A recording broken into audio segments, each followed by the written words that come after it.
Hello दोस्तों, good morning, नमस्कार। मैं मुख्तियार आपके अपने परिवार सुपर एग्ज़ाम स्टडी में एक बार फिर स्वागत करता हूं। दोस्तों, मैं आशा करता हूं आप बहुत स्वस्थ और अच्छे होंगे। आज जो क्लास होगी वो भारतीय इतिहास में आज जो टॉपिक होगा वो मध्यकालीन में मुग़ल वंश स्टार्ट होगा। क्या? मुग़ल वंश। तो ध्यान देना साथियों, जिन साथियों ने अभी चैनल को सब्सक्राइब नहीं किया हो वो चैनल को सब्सक्राइब कर लें और बेल आइकन की घंटी को ऑन कर लें ताकि हमारी हर वीडियो का नोटिफिकेशन आपको समय समय पर मिलता रहे। चलते हैं, क्लास को शुरू करते हैं।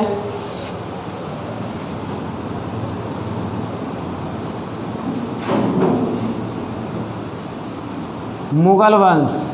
मुग़ल वंश जो स्टार्ट होता है वो स्टार्ट होता है 1526 से लेकर 1707 तक और 1707 से लेकर 1857 तक। इस पीरियड में टोटल 6 बादशाह शासन करते हैं और इस पीरियड में टोटल 11 बादशाह। तो मुग़ल वंश में कुल 11 राजाओं का शासन पढ़ेंगे, जिसमें सबसे ज़्यादा मोस्ट इम्पोर्टेंट होंगे ये 6 बादशाह। इन 6 बादशाहों के लिए सबसे आसान तरीका याद रहने का मैंने एक ट्रिक बनाई है जिसको आसानी के साथ याद रखा जा सकता है।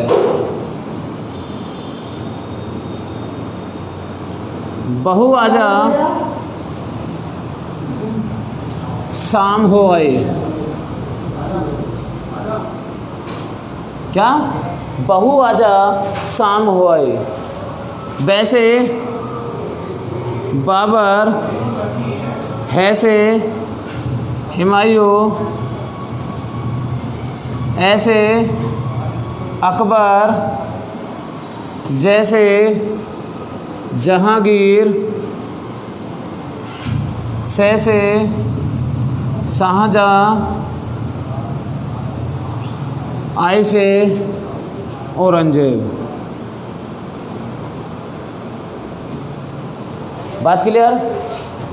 सबसे पहले मुग़ल वंश जो स्टार्ट करते हैं वो बाबर स्टार्ट करते हैं, उसके बाद शासन करते हैं हुमायूं, उसके बाद शासन करते हैं अकबर, अकबर के बाद जहांगीर, जहांगीर के बाद शाहजहाँ और शाहजहाँ के बाद औरंगजेब। मैंने 6 के 6 राजा क्रम वाइज में लगा दिए।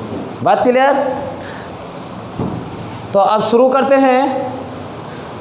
तो मुग़ल वंश जो स्टार्ट किया था वो बाबर ने स्टार्ट किया था और बाबर का जन्म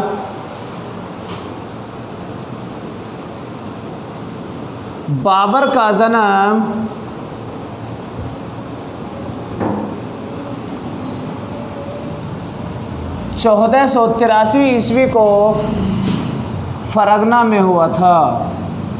कहाँ? फरगना में। और 1483 में इनका जन्म फरगना में हुआ था। इनके पिता का जो नाम था, इनके पिता का नाम उमर शेख मिर्ज़ा। क्या? उमर शेख मिर्ज़ा इनके पिता का नाम था। लेकिन इनके पिता की जो मृत्यु होती है वो 1494 ईस्वी में इनके पिता उमर शेख की मृत्यु हो जाती है। और जो उमर शेख मिर्ज़ा की मृत्यु हो जाती है तो फिर वहाँ की राजपाट यानी वहाँ का शासक बनाया जाता है किसको? बाबर को।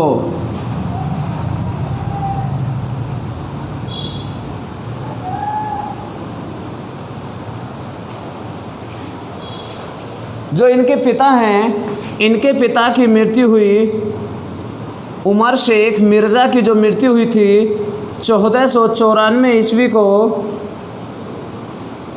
हुई थी। और इनकी मृत्यु के बाद बाबर को फरगना का शासक बना दिया। कहाँ का?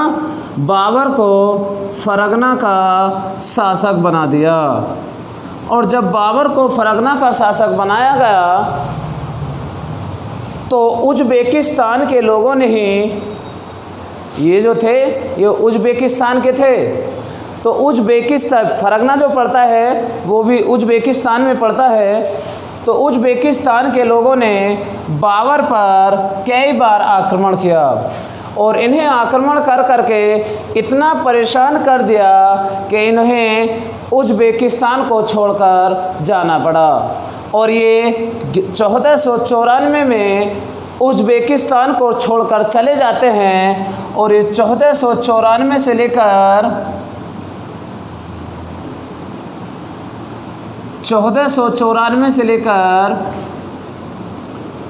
1502 ईस्वी तक 1502 ईस्वी तक ये समरकंद टर्की में राज करते हैं। कहाँ? समरकंद, समरकंद कहाँ पड़ता है? टर्की। ये टर्की में राज करते हैं, लेकिन 1502 ईस्वी में ही 1502 ईस्वी में ही एक युद्ध होता है। वो युद्ध होता है सर उल सफ़ा। क्या? सर उल सफ़ा।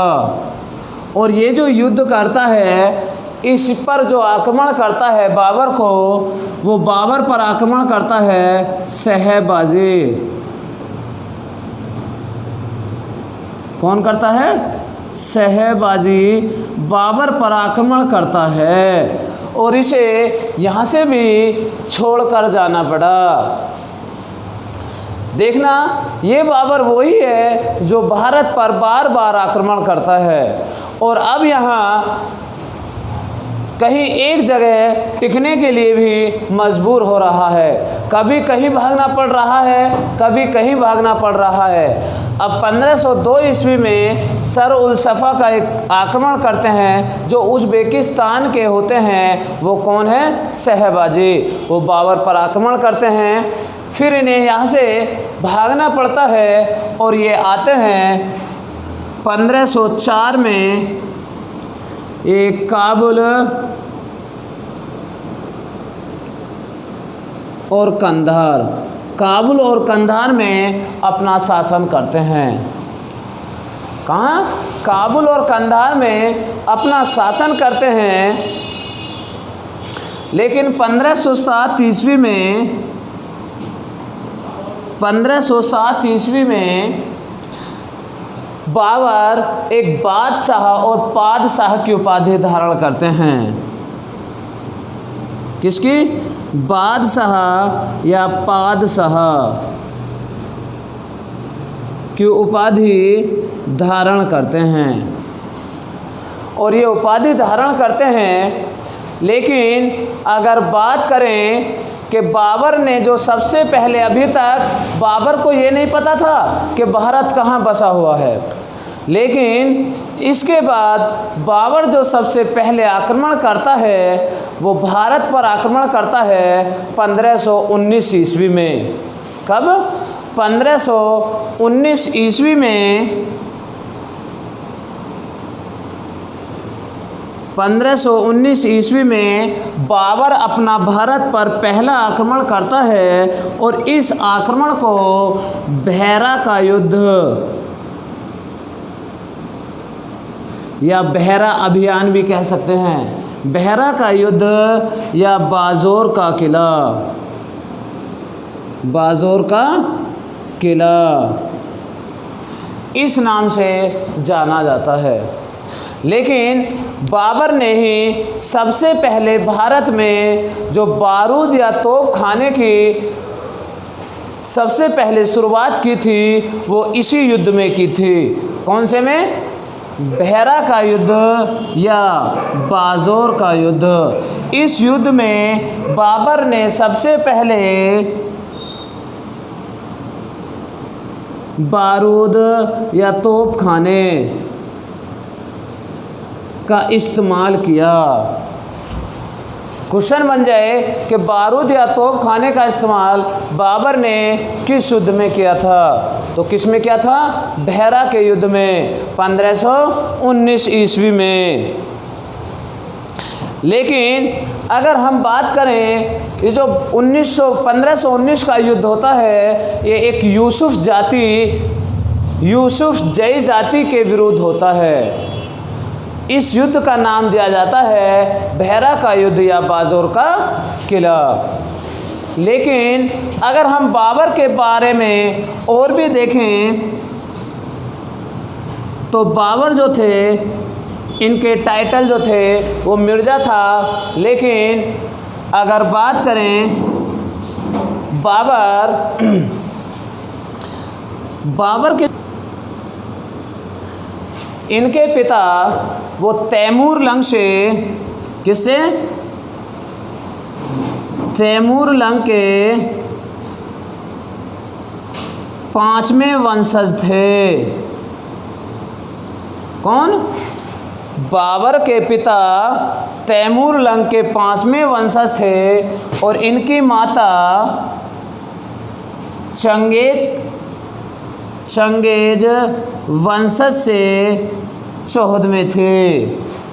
इनकी माता चंगेज वंशज से 14वीं वंशज थे। तो सभी ने नोट कर लिया होगा, समझ में आ रहा होगा। चलें फिर आगे चलते हैं।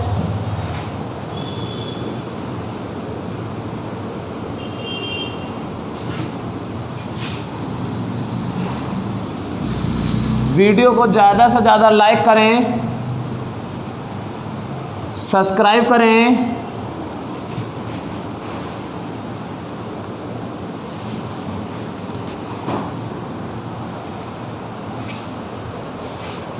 अगर वीडियो अच्छी लगी है तो वीडियो को लाइक करें और ज़्यादा से ज़्यादा शेयर करें। और जिन्होंने चैनल अभी सब्सक्राइब नहीं किया हो वो चैनल को सब्सक्राइब कर लें।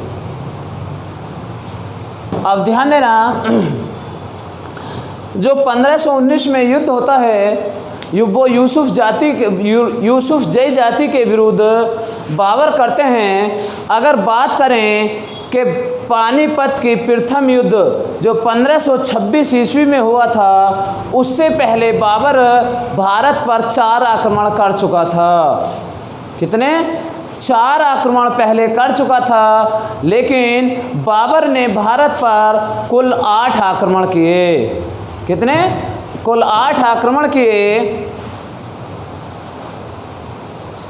अब एक राणा सांगा होता है और एक इब्राहिम लोदी का चाचा दौलत खां।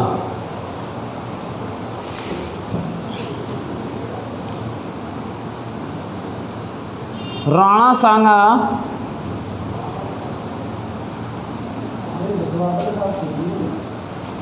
बाबर और दौलत खां।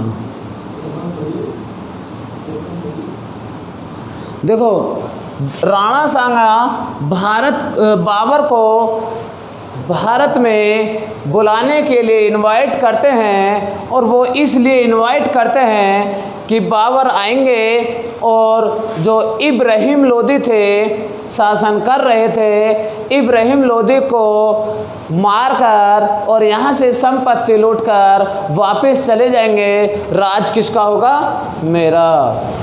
और इधर दौलत खां ने, इन्होंने खुद इन्हों को इनवाइट किया था। इन्होंने ये सोचकर इनवाइट किया था कि बाबर आए, राणा सांगा और इब्राहिम लोदी दोनों को मारकर चले जाए और राज किसका होगा? मेरा। लेकिन दौलत खां कभी नहीं चाहते थे कि इब्राहिम लोदी शासन करे। अब जब ये भारत में आते हैं, अब इनको ऐसा नहीं पता था कि ना तो इसका राज हुआ और ना ही इनका हुआ। राज किसका हुआ? बाबर का हुआ।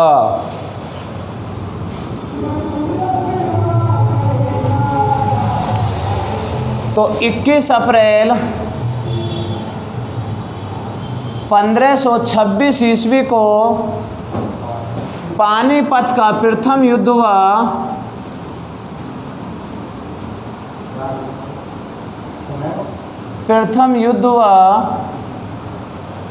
पानीपत का प्रथम युद्ध हुआ और यह युद्ध बाबर और इब्राहिम लोदी के बीच हुआ। इस युद्ध में इब्राहिम लोदी को हरा देते हैं। हराने क्या, बाबर इस युद्ध में इनको मार भी देते हैं।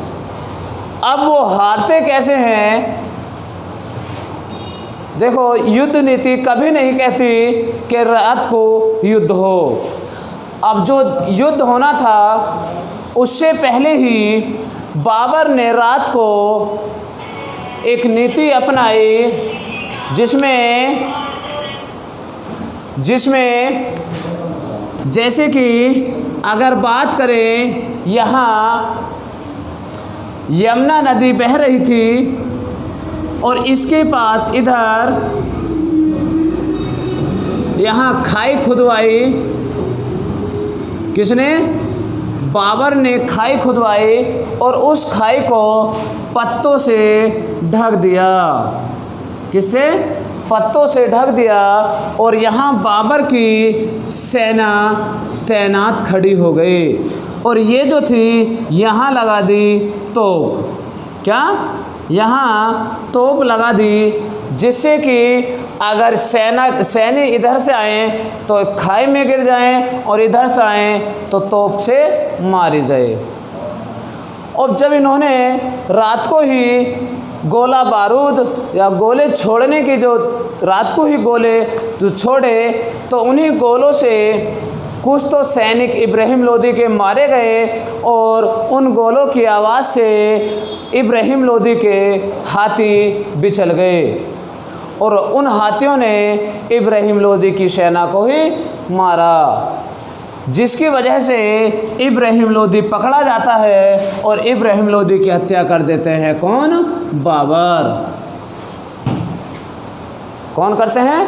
बाबर। बात क्लियर? लेकिन इसके बाद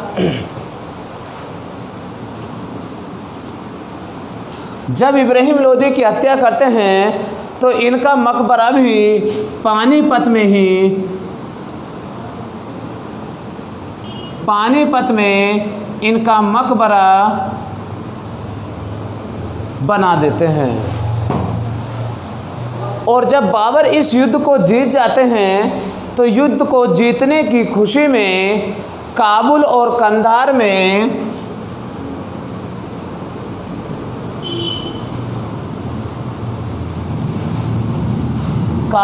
कंधार में जाकर एक चांदी का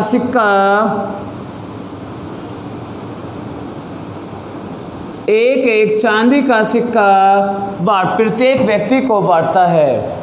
और जब ये प्रत्येक व्यक्ति को एक चांदी का सिक्का बांटता है, क्योंकि ये पानीपत का प्रथम युद्ध जीते थे इब्राहिम लोदी से।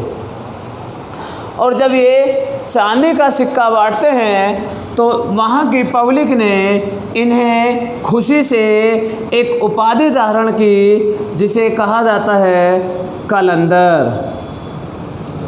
कलंदर की उपाधि धारण की। बात क्लियर? इसके बाद फिर 1527 में एक फिर आक्रमण होता है, जो आक्रमण होता है खानवा का युद्ध। किस नाम से जाना जाता? खानवा का युद्ध।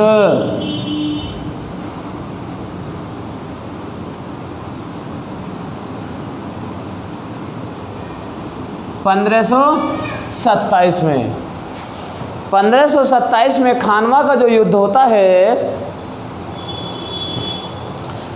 ये इसलिए युद्ध होता है क्योंकि बाबर से राणा सांगा ने कहा था कि आप इब्राहिम लोदी को मारो, मैं आपके साथ रहूँगा। लेकिन जब राणा सांगा बाबर का साथ नहीं दिया, बाबर ने और राणा सांगा के बीच युद्ध होने के लिए समय रख दिया गया। तो समय क्या था?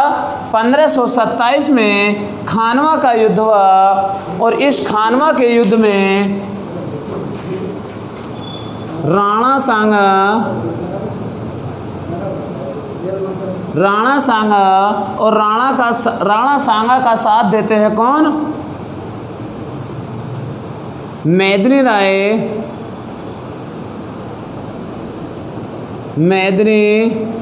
राय और इनका साथ देते हैं महमूद लोदी। कौन? महमूद लोदी, या इसको ही हम कह सकते हैं महमूद अफगान। अब ये तीनों एक तरफ और बाबर एक तरफ।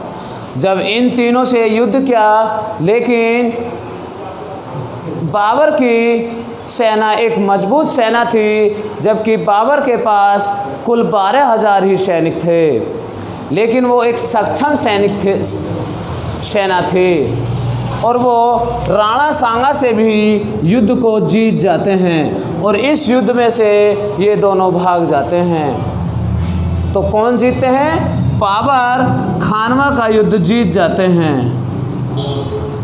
बात क्लियर?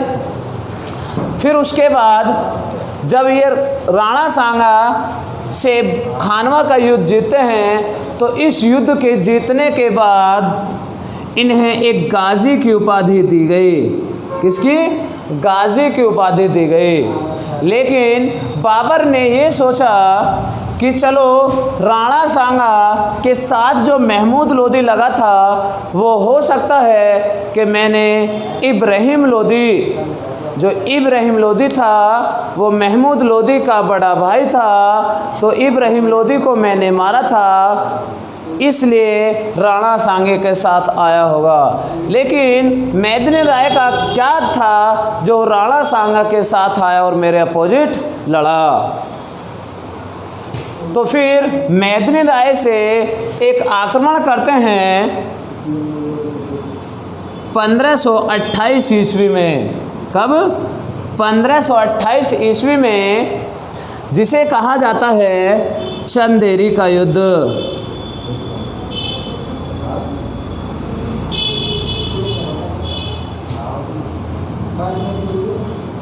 चंदेरी का युद्ध, जो चंदेरी का युद्ध होता है, ये बाबर और मेदिनी राय के बीच होता है। किसके? मेदिनी राय के बीच होता है। और इस युद्ध में मेदिनी राय को बाबर मार देता है। क्या? मार देता है। और जब ये मार देता है तो बाबर इस खुशी में अपने यहाँ जश्न मना रहा था, लेकिन उस जश्न में देखा बाबर ने कि एक व्यक्ति मांस के टुकड़ों को तलवार की नोक से खा रहा था। मांस के टुकड़ों को तलवार की नोक से उठाता था और खाता था।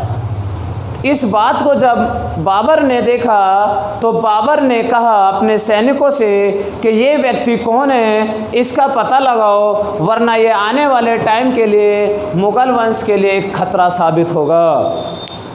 और जब वो व्यक्ति था कौन? वो व्यक्ति शेर खां, जो आगे शेर शाह सूरी के नाम से प्रसिद्ध होगा। वो शेर शाह था, जो शेर शाह सूरी को जब पता चला, तो जब उन्होंने शेर शाह को पता चला कि अब व्यक्ति ऐसा ना हो कि ये तुझको पकड़ लें, और वो वहाँ से शेर शाह सूरी वहाँ से निकल कर चला गया। और जब वहाँ से निकल कर चला गया, लेकिन शेर शाह सूरी एक मुग़ल वंश के लिए खतरा भी साबित होते हैं। वो 1540 से लेकर 1555 तक शेर शाह सूरी वंश चलाते हैं, सूरी वंश चलाते हैं। लेकिन जब 1528 में इसमें जीत जाते हैं, इसके बाद एक फिर युद्ध होता है 1529 में घाघरा का युद्ध, घाघरा का युद्ध, यह युद्ध बाबर और महमूद अफ़गान के बीच हुआ। लेकिन इस युद्ध में बाबर तो जीत जाते हैं और महमूद अफ़गान हार जाते हैं, लेकिन इस युद्ध में बाबर बहुत बुरी तरह से घायल भी हो जाते हैं, जिसकी वजह से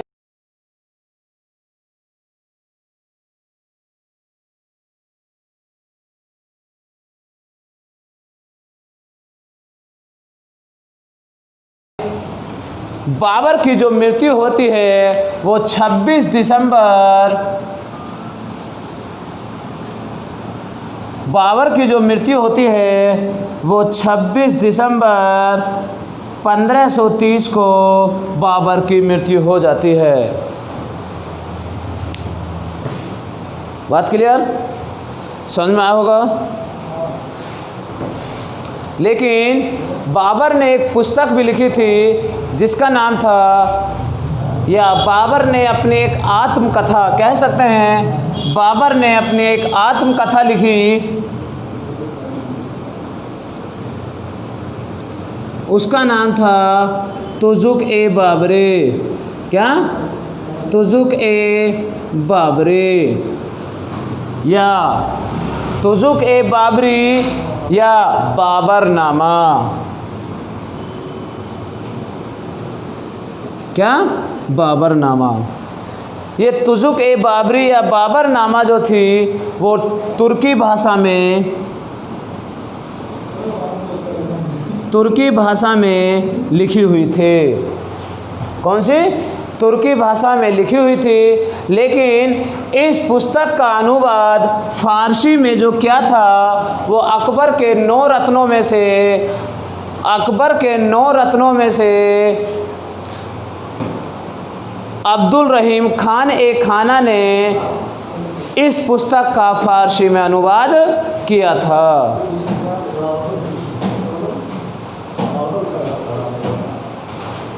बात क्लियर, समझ में आया होगा।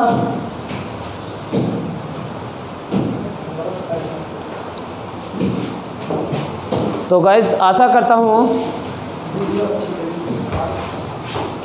कि आपको बहुत अच्छे से समझ में आया होगा, और वीडियो अच्छी लगी हो तो वीडियो को लाइक करना और शेयर करना ना भूलें, और जिन्होंने अभी चैनल को सब्सक्राइब नहीं किया हो वो चैनल को सब्सक्राइब करना, चैनल को सब्सक्राइब कर लेना।